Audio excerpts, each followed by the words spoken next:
Hey, hey, hey, it's Laura J.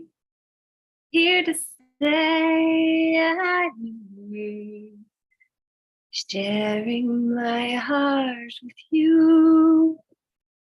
To and will say I want to do this. Laura J. One second. Here to Okay, so I see you. There's one of you watching now, it says. I would love for there to be more as I share from the core of my heart, hopefully to yours. I have a lot to share, and I did some of it last night.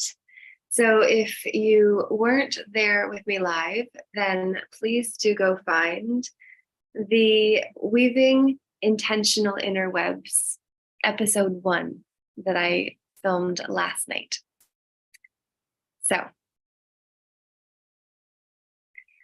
I want to make sure that I can share this. So please do the same if you would. It would be greatly appreciated.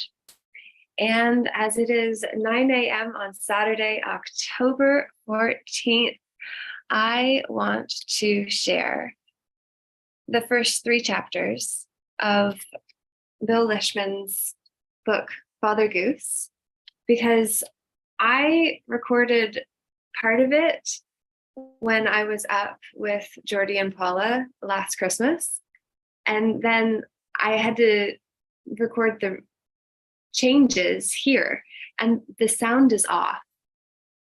And while it was approved for the audio program that is available on Amazon and Audible, I want to make it smoother. So the first 3, I think, are the worst, because by then I was here most of the time I was working on that project. So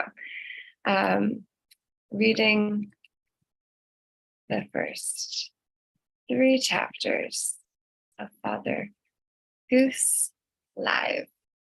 And if you want to buy it, all the proceeds actually go towards the Bill Lishman Memorial Fund that is helping to commission Geordie to build a memorial statue for his dad in Port Perry, I do believe. They just did a feature in Focus on Scugog magazine, I do believe.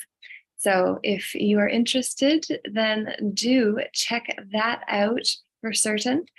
And I am in the process in this moment of sharing this to the Peaceful Inner Warriors United Assembly, which is where you can actually come to be part of something greater than you. It's a phenomenal crew. So please do join us there. And make sure you also leave a comment to let me know what this message means to you, for you, what stands out, what you contest, what you reject, what you accept, what you agree with, what you're grateful for, all of these concepts. Oh, it's set for Made for Kids, which means it doesn't have the interactivity it needed, and now it should. So, okay. Let me know by leaving a comment, and let's go. Okay. Darn it. All right, there we are. Reading the first 3 chapters. I want to just be on it. So let's do so. Here we go. All right, 3 minutes after intended to have been already started, we are getting started, and it is okay, because there we are. Reading the first 3 chapters. It was not a waste. We are perfectly placed to get started. Okay, so here we go. Teaching from the heart. And these earrings were a gift from my sister-in-law and brother on their wedding. So thank you very much, Charlotte and Andrew. Okay, Father Goose, and that is Bill Lishman right there, flying the ultralight with the Canadian geese. So, this book is dedicated to the memory of my mother, Myra White Cronk, who, from her humble beginnings as Quaker farm girl at the start of this century, went on to be one of the few women of that era to earn a master's degree in biology from the University of Toronto. She gave up her academic career to raise a family. She not only gave me my biological start, but instilled in me a reverence for nature that has only become stronger over the years. Goose Send-Off, Owen Neal, a poem. The voice of ancient gossamer rises still its ancient way, in the quiet thunder of eager wings, trying what the north winds say, trying what the north winds say. What do winds whisper in clever ears that makes the time to go just right? The wonder is the message comes to all at once, like second sight. Preparation, patient, strong, born from the egg with what they need, each bird follows its primal plan, 10,000 years could not impede. We came once with reckless sway and cut across the natural flow, but now repentance pricks us on as we repair the status quo. We set the wild geese wild once more, we hatch, imprint, and train the flock. We run, then fly, again, until we share the same bloodstock. Man and bird are strangely one, yet each cannot know the other. Along the route, soon remembered well, the wild and tame are somehow brother. The goal is fixed, in the mind as one, all eyes peel the horizon away. It's time to soar where long ago all nature held its solemn sway. Motion liquid, below autumn clouds, a man-bird combination flies. Like an ancient myth we integrate and put sweet mystery in our eyes. A wrong is righted heroically, a beauty we have never known, gives hope our world, at least in part, will reap the harvest we have modestly sown. The voice of ancient gossamer rises again its ancient way. In the quiet mystery of new born wings, they know again what the north winds say. Father Goose by Bill Lishman. Narrated by Laura J. Prologue. At about 10 to 7 on a Sunday morning, September 2nd, 1990, Clive Fidale's station wagon rolls quietly down my drive. The tops of the 40-foot poplars south of the house indicate there is a slight breeze out of the west. The sun has risen clearly, and there are again those little patches of mist in the hollows of the valley. We grab a quick coffee and formulate our flight plan. Clive and Tim Allen will fly the Cosmos two-place, Tim with the video camera. The plan is to let our main flock of 9 geese out for their warm-up flight on their own. When they return, then I will take them off with the riser. Clive and Tim will follow in the Cosmos, hoping to get into formation for video footage. I take the truck to the shop and pick up the camera and a freshly charged battery while Clive and Tim pre-flight the Cosmos. When I return to the strip, I let the geese out, and they take off immediately and fly low level, silhouetted into the rising sun. As I stroll down to the hangar, Tim calls for my attention, pointing north. For a moment, I mistakenly think it's my flight of geese returning already, but no. There are about 30 geese approaching low from the northwest. Then, hearing a honking to the east, I catch sight of my 9 flyers coming back above the runway. They pass a few hundred feet in front of the wild flock, and to our astonishment, the wild flock executes a full 90-degree turn, and in a flash, they have formed up with my 9. There is a flurry of honking, and my group dissolve into the ragged V. Within seconds, the whole scheme disappears from view over the horizon to the south. My heart almost stops. Tim and Clive and I stand there momentarily riveted, as if we had just watched our children kidnapped before our eyes. My hesitation was short-lived. I wheeled out the riser and gave it a 30-second pre-flight. and gave it a 30-second pre-flight. Fortunately, I had fueled it the night before. Fuel on, ignition on, full choke, starter button, pop, pop, gurgle, baroom. I ease back the choke. It smooths out to an idle. I give it another 20 seconds to warm up. 20 seconds that seemed so long I could have read the Sunday paper cover to cover. As my geese slip away to the south, captured by their wild cousins, honking and gabbling as they distance themselves from their home. They had to be at least 2 miles away by then. Full throttle, wet grass slipping by, airspeed reading 25, back to the stick. The grass drops away. By the time I climb out in a tight curve, barely clearing the poplars to the south, they are nowhere to be seen. Many questions pass through my mind as I level off at about 500 feet. Have I lost them permanently? Will they just fly a little bit with their wild cousins and circle back? Will they bring the whole flight back with them? Will I be able to catch up to them in the air? If so, what then? The air was steady. The bright morning sun glistened off the trees that protruded out of the slight morning mist. I maintained full throttle power and trimmed the riser for full speed. The airspeed was reading almost 50, the riser's cable singing. If the geese were cruising at their customary 30, could I catch them before I had to turn back at the Oshawa Airport control zone? Have they set down in one of the many ponds to the south? Have they changed direction? I keep my southward heading at 500 feet. The air rocked steady, with about a 10-mile-an-hour wind drifting me to the east. Crossing the ridge of forest that stretches for miles to the east and west, I strained my eyes in all directions for any sign of movement. It seemed a hopeless quest. Perhaps I should just turn around and head back. I passed over abandoned gravel pits where a few dirt bikers were unloading their machines' fluorescent colors against the dull gray of the machine-worn dunes.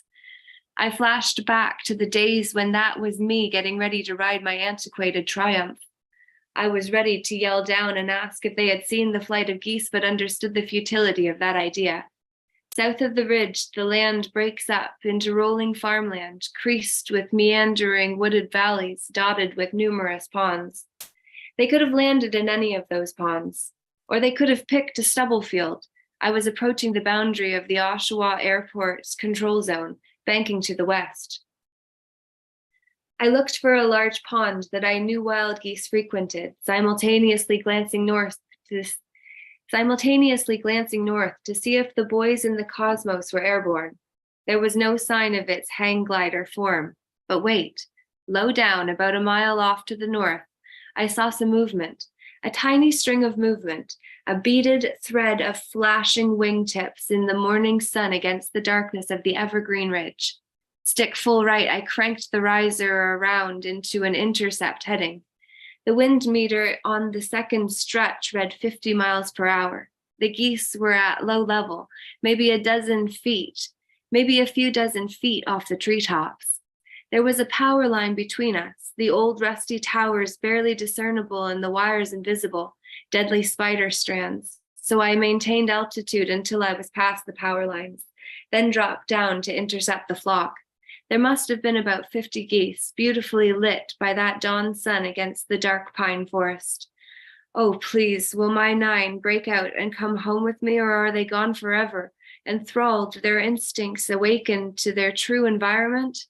I was closing fast. At about 300 yards, the flight leader saw me and executed a tight, sweeping 180-degree turn to the west.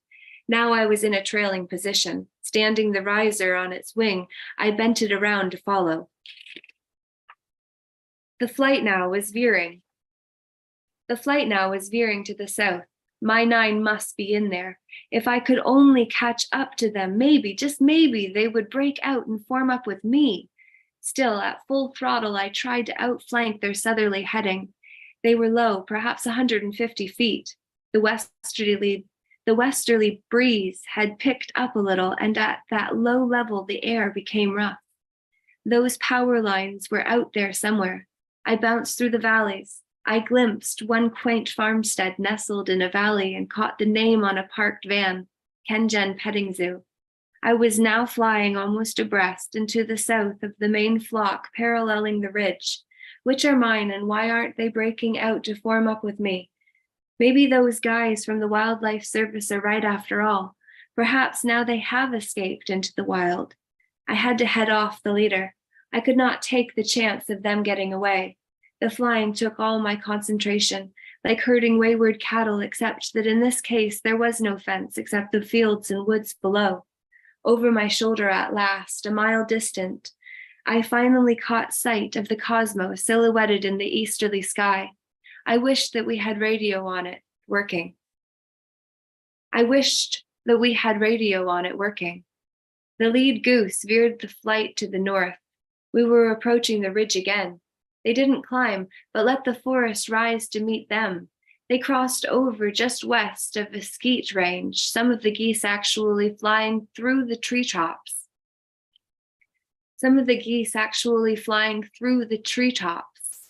I was down there too, treetops passing 10 or 20 feet beneath me. The turbulence off them kept me working to keep the riser level. I moved up on the bird's leader again. If I could veer them farther east, my birds, which were probably reaching their limit of endurance, might drop out. At that point, I got really close to the whole flight.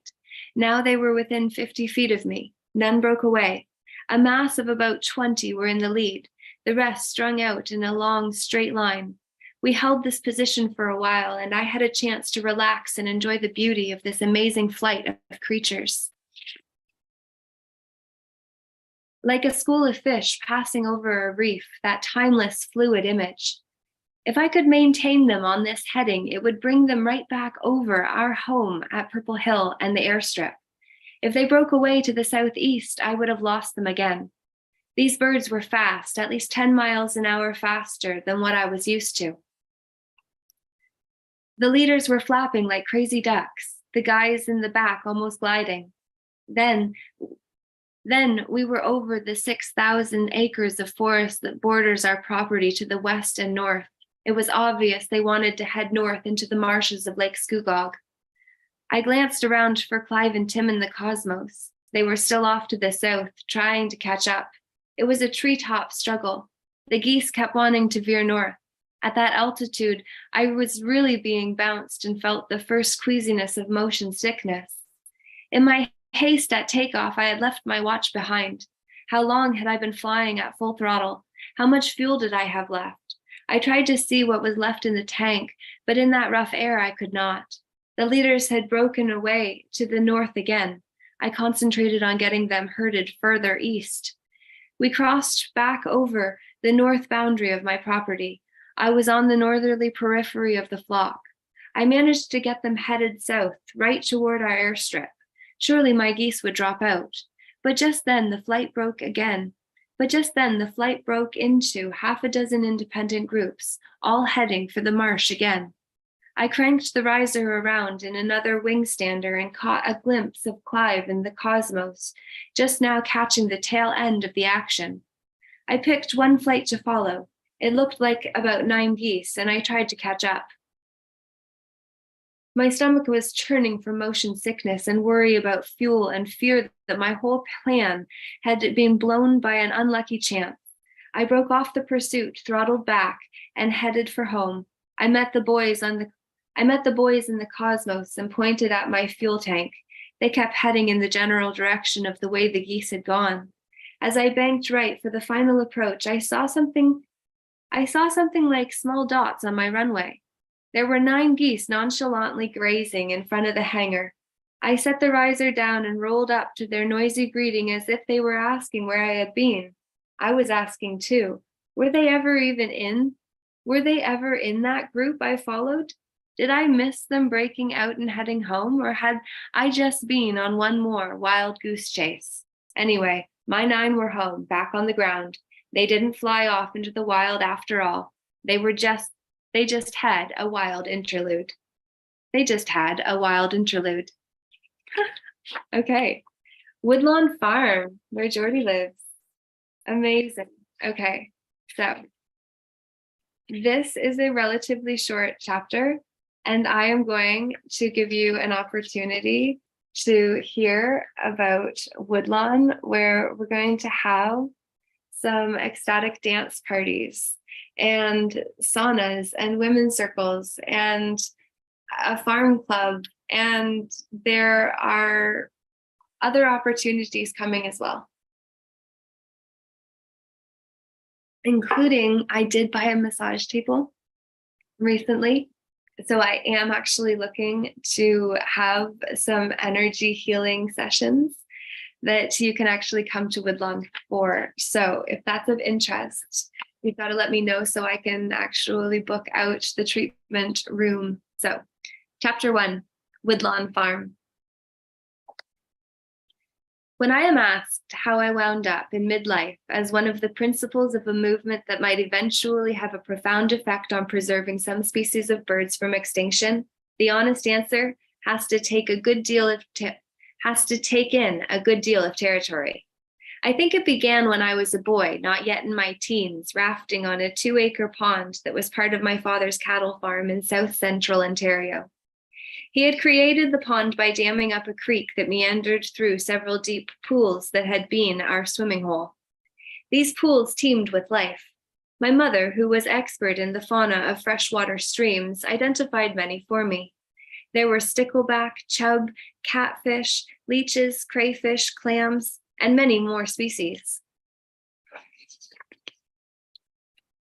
She held her master's degree in biology from the University of Toronto. She had taught there until she married and moved back to her family's ancestral farm. Her love of the natural world had passed on to me at an early age. She spent many hours talking to me about everything from the teachings of Darwin to the inner workings of a chicken as we cleaned and dissected it for a Sunday dinner. My father taught me a lot about our farm machinery and how a boy could make things that worked as well as machines. The pond attracted many wild waterfowl. Mostly mallard ducks. I had a raft from old railway ties and fence rails lashed together with baler twine and sat on it hidden among the reeds, watching the ducks and other water creatures come and go. I practiced mimicking the mallard's call. One morning, when the fields had been plowed and the last vestiges of leaves had blown from the trees, I spied a huge flight of ducks coming in from the north. I tried my call once, then again and again. They turned and slowly circled the pond and finally landed. I was thrilled. I had learned a little of their language. I made a small water wheel that turned merrily in the flowing water of the creek. I also carved wooden shapes and held them in the flow. By stirring up a little mud upstream from the pieces, I watched how the brown water flowed about the shapes. In this simple manner, I learned about the nature of airfoils, helping me to understand fluid dynamics. There was one particular pool that fostered hordes of minnows. I would net these, put them in a pail, and see how many different kinds there were, varied and so colorful, always something new to discover. There was a blue heron that hung out at the pond as well. He had 2 favorite areas where he would stand so still that sometimes you could not see him. He would wait for minnows or frogs to happen by, and in a flash, his stillness would turn to lightning speed as his beak speared his unsuspecting prey. One year, a grebe nested at the pond, and wood ducks made a nest in an old hemlock that the pond had surrounded. In the fall, they all departed, and again I was curious. Where do these birds go? What adventures do they have? I hoped that someday I could fly with them. One day in the late 40s, a light plane came swooping in over our fields, skimming along inches above our crop of peas, spewing a fog of insecticide. It flew over one set of wires, under the high tension lines between the pylons, and then pulled up, missing the barn by inches. I stood out there at the end of the field on its second run, watching as it sped past at 70 or 80 miles an hour. I was 8 years old. After that, I had to fly. I wasn't yet 14 when I joined the Royal Canadian Air Cadets 151 Squadron in Oshawa. Once a week, whatever the weather, I would put on the air cadet uniform, polish the brass buttons, and center my hat 2 fingers above the eye according to regulations. Sometimes I even spit polished my shoes. I would then walk or bicycle the gravel mile down to Highway number 2, hitchhike 10 miles into Oshawa, walk another 7 blocks, and then usually spend another hour or so marching about in the creaky old wooden rotary hall that was reserved for the air cadets on Tuesday nights. When drilling was over, we would take a course in something to do with flying, like navigation or aerodynamics or meteorology. We learned about rum lines, constant compass direction, great circles, radial engines, altocumulus clouds, altocumulus clouds, and all sorts of things that a good flyer should know. When class ended, we would form up again and march some more before falling out. I would then reverse my trek, and if lucky, would arrive home sometime before midnight. After 2 years of this routine, plus 2 disastrous attempts at summer air cadet camp, one spent in a military hospital having my appendix removed, and the other picking up garbage on the airbase at Clinton, Ontario for a minor disciplinary infraction, I had had only 20 minutes flying time, and that was as a passenger. My interest in air cadets as a means to get flying began to wane. I did, however, pass my ground school exam, making me eligible for flight training, only to find that I was partially colorblind, wiping out that chance for a flying scholarship. Still, I was sure I'd get into the air somehow. We had domesticated geese on the farm, and I learned something from them as well. George, a large, mean gray gander, was the chief goose on the farm. His 2 wives were Whitey and a gray called Nothing. They would raise a gaggle of goslings each year, some of which would become Christmas dinner for us and the neighbors. These geese were free to roam the farm.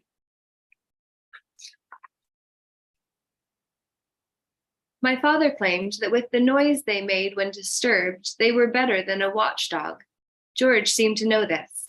He strode in a haughty air about the farmyard, and nobody messed with him. If you got too near the flock, he would herd the geese behind him, then turn and spread his mighty set of wings and hiss defiantly. If you persisted, he would rush at you with great ferocity. Only a fool would stand up to his onslaught, for a rap from a gander's wings can and has broken bones. Whitey, my favorite, was a gentle goose who almost let you pet her on the rare occasions when George was not around. But geese, like most birds and unlike many domestic animals, do not like to be touched. To fly efficiently, all feathers must be in place. So why would they risk some outsider disturbing their carefully manicured airframe? The pond was downhill from the barn. In between, there was an ancient pear orchard planted by one of my forefathers. Not the modern dwarf trees, but trees 30 and 40 feet high. The cattle grazed beneath them. Each day the geese would waddle down from the barn through the pear orchard for a daily dip in the pond, all except Whitey, that is, for she could fly, almost. She would run down from the barn, flapping furiously, and get a few feet off the ground, mainly because it was a downgrade. Barely clearing the barnyard fence, she would weave wildly through the pear trees and cows until she tumbled into the pond with a great splash. She never did learn how to get her 20-some-odd pound into that pond with any grace. Having arrived at the pond long before her earthbound family, she would desperately call out to them. Often in the morning, as we brought the cows in for milking, she would make this awkward flight, and if you were in the wrong place, you took a chance of being flattened by a low-level kamikaze goose. Sometimes she would startle the cows, and they would stampede. Each fall and again in the spring, the whole flock would attempt to take off. Years of domestic breeding had removed their ability to fly, but the instinct to migrate could not be removed. When the length of day or the change in weather or whatever it was tripped that migratory instinct, and excitement would spread among the earthbound flock like school kids anticipating the coming of summer days, the coming of summer holidays. For several days, there would be much flapping of wings as a pilot might run up the engine on his aircraft or an athlete go through warm-up exercises. The geese would stretch their wings, then do a few seconds flap, generating a cloud of dust and feathers across the yard. Much excited gabbling took place among the flock. This noise would build until they would all gather at the top of the barn ramp. Then, with George in the lead, Whitey and the yearling goslings strung out behind, they would make a frenzied but futile takeoff, run toward the barnyard. And the yearling goslings strung out behind, they would make a frenzied but futile takeoff, run down the barnyard ramp, run down the barn ramp and across the barnyard. A great excited flurry of an attempt at takeoff, but only Whitey could get airborne.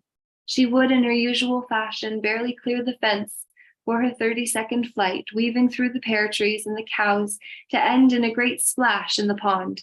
Time and again, they would try to get airborne for some imagined flight south. Whitey would waddle back up through the orchard, calling to the flock. They would await her return, and then there would be a great flurry, heads bobbing up and down as if they were discussing what went wrong and what takeoff procedure they should try next. Once again, they would build up to another attempted takeoff. I could feel their frustration, for their timing coincided with that of wild geese high above, honking their way either north or south in great chevrons. To see these wild ones was always a thrill. I felt that our domesticated geese, earthbound, were envious of the freedom these wild birds had. It stirred in me a sense of wonder and adventure. Where did they come from? Where were they going? What map within them charts the way? How do they know when to fly? I longed to be up there with them to see the world from their vantage and to discover the places where they went. But like our domestic geese, it seemed I was relegated to stay on the ground and only dream about their southbound adventure. It would seem it is 9:31, chapter 2. The rivers of the air, teaching from the heart, I say to you. I cannot see if ye have added any comments. Unfortunately, I would like to. It would be really, really nice. Oh, hi, Laura, Tristan. Leighton Stones, awesome, I do see. I see the two of ye. How exciting to me. Oh, thank you for commenting and participating. That's fun. Okay, so I hope you're enjoying the reading of Father Goose. Unfortunately, Father Goose by William Lishman, Geordie Lishman's dad, which it has been such a pleasure to get to know the family, who obviously Bill passed December 30th, 2017, and they have been working towards a memorial project that I wanted to offer my services in terms of the narration of his book, Father Goose, because I feel like this story is very reflective of where we are currently. I believe that it is very powerful for us to really take note of a modern day hero who actually chose to fly with the geese because it was a dream of his. And then he wrote the book about how the dream was seeded in his heart as a desire for them to fulfill.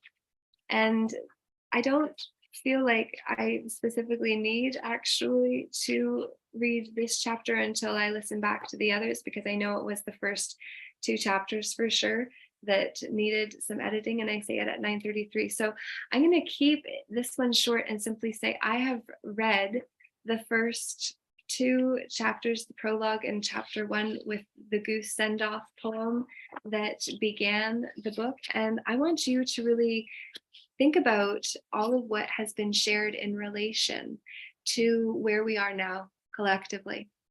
I want you to think about how we are like the birds that have either forgot to migrate or are out of practice. And so I'd love to really support this process of using what exists already from those who came before us, such as Bill, who is an incredible man so far as I've got to hear, who was real. And we all have our humanly aspects where it's just aspects of the man compared to the holy man, which is the whole man. And that's when the E of our energy is really distributed in a way that is beneficial to all.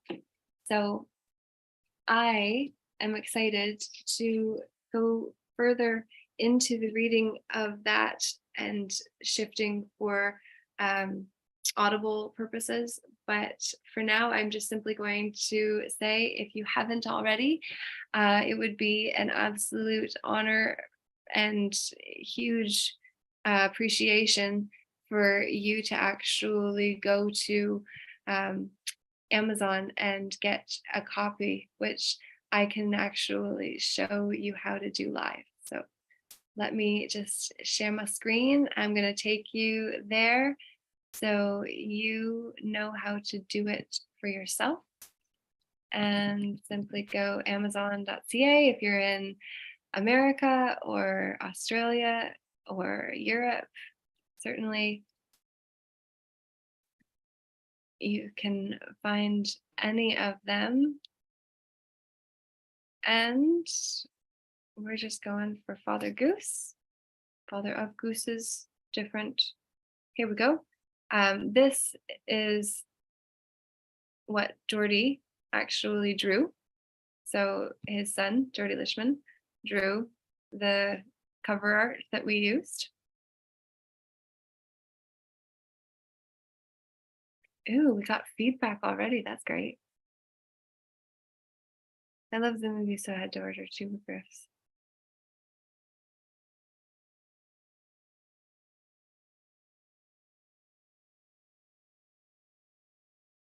Yay. Cool. So just go here and get the audiobook, and you can continue with their free trial. You can buy the book, which is a great book, but it took 6 hours and 7 minutes to read it, and I already did that for you. So I'm going to change the first 2 chapters to what you just heard today, October 14th. So you can say you were here for it live.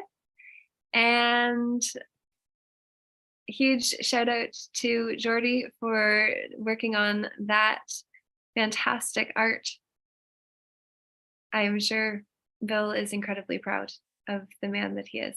So yay, we got it up July 3rd. So very exciting. Laura J. There, if you click on my name, you can access my book, Fully Committed, as well. So I would appreciate your support in getting that. And after you've listened, go down and do this with Father Goose as well. But go down to write a customer review and leave yours, please. 5 stars is appreciated. It's not required if it's not earned, but definitely write whatever it meant to you. It's a 7-hour and 5-minute production, and I produced that in August 2022.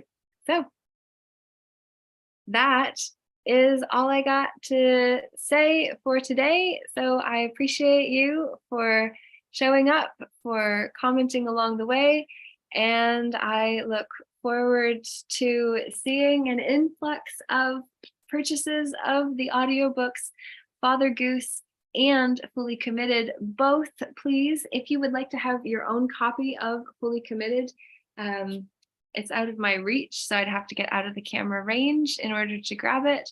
But I do say I've got lots of copies, and I would love to get one into your hands for $25.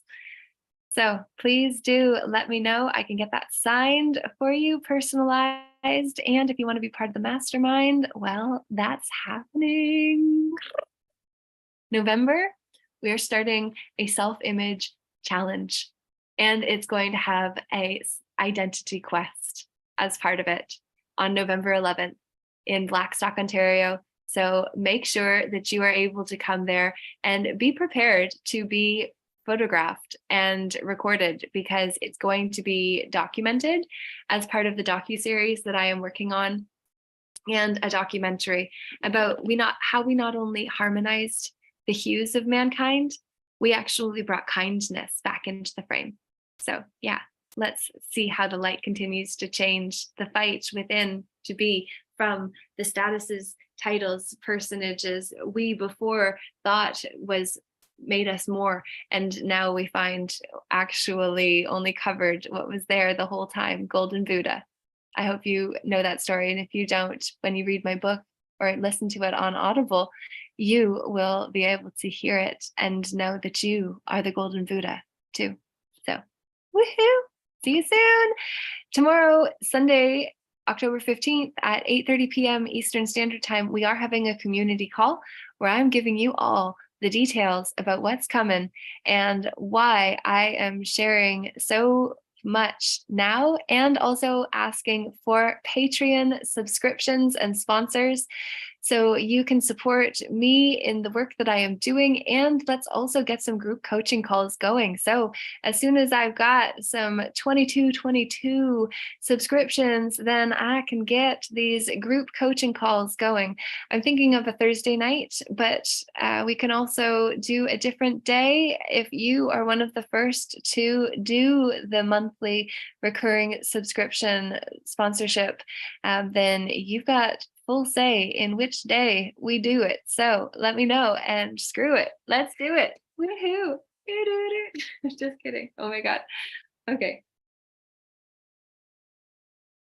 Can you get yourself super excited without any external stimulus outside of what's already produced within the chemical pharmacy of us, within you? Yeah. It's a real art. It's learned. It's a skill. And I think we can practice it in good company, which is what we're going to do as we teach from the heart and get back to what really matters in the end, which is us. Peace. Laura J. Namaste, Namako for today.